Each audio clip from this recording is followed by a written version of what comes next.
வணக்கம். தனலட்சுமி ராஜா, மதுரை. தெரிந்த கோயில் தெரியாத ரகசியம். அருள்மிகு யோகாம்பிகை சமேத அருள்மிகு ஆத்மநாத சுவாமி திருக்கோயில் மற்றும் அருள் தரு மாணிக்கவாசகர் திருக்கோயில், திருப்பெருந்துறை, புதுக்கோட்டை. உழவாரப்பணி பாகம் 1.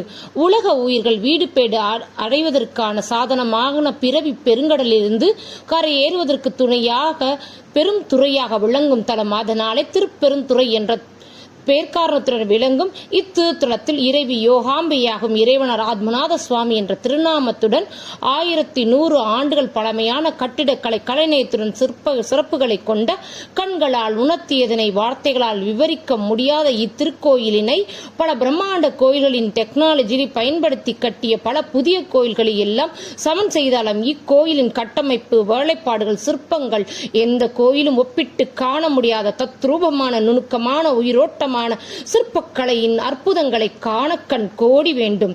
இன்றைய architect and science and technology வியந்து பார்க்க வைக்கக்கூடிய இத்திருத்தலத்தின் உழவாரப்பணியானது திருப்பூர் மாலதி சிவகுமார் அவர்கள் மூலமாக 24/1/2026 அன்று இந்த உழவாரப்பணி மதுரையிலிருந்து எங்கள் குழுவுடன் இணைந்து தெய்வ திருப்பணியாக ஆத்மார்த்தமான உழவாரப்பணியை சிறப்பாக செய்து முடித்தோம்.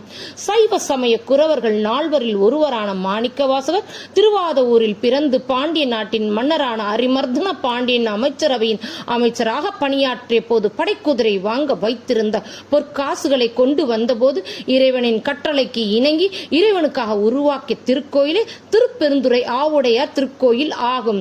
பின்னர் சிவபெருமானே குதிரை வியாபாரியார் நரிகளை குதிரையாக மாற்றி மதுரை மன்னனிடம் கொடுத்ததும், அதனாலே திருக்கோயில் குதிரை வியாபாரியாக குதிரையின் மீது அமர்ந்த நிலையில் சிவபெருமான் சிற்பமானது தத்ரூபமான தெய்வாம்சத்துடன் காணப்படுவதும், பரஞ்சோதி முனிவர் அருளிய திருவிளையாடல் புராணத்தில் கடைசியில் வரும் 63 மற்றும் 64 நரியை பரியாக்கப்படலாம் புட்டுக்கு மண் சுமந்த லீலை மாணிக்க வாசகருக்காக செய்யப்பட்ட திருவிளையாடலாகும்.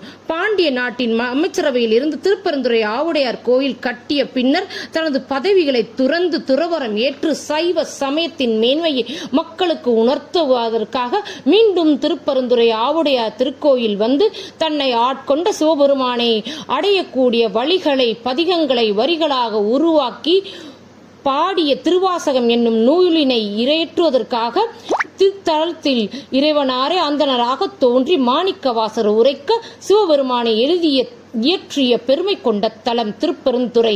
நாம் அனுதினமும் படிக்கவும் கேட்கவும் வார்த்தைகளால் பரம்பொருளான சிவபெருமானை போற்றி பாடும் நமசிவாயம் வாழ்க, நாதன்தான் வாழ்க என சிவபெருமானை உருகி எழுதிய திருவாசகம் உருவாகிய திருத்தலம் திருப்பெருந்துறை என்பது இத்தலத்தின் சிறப்பு ஆகும்.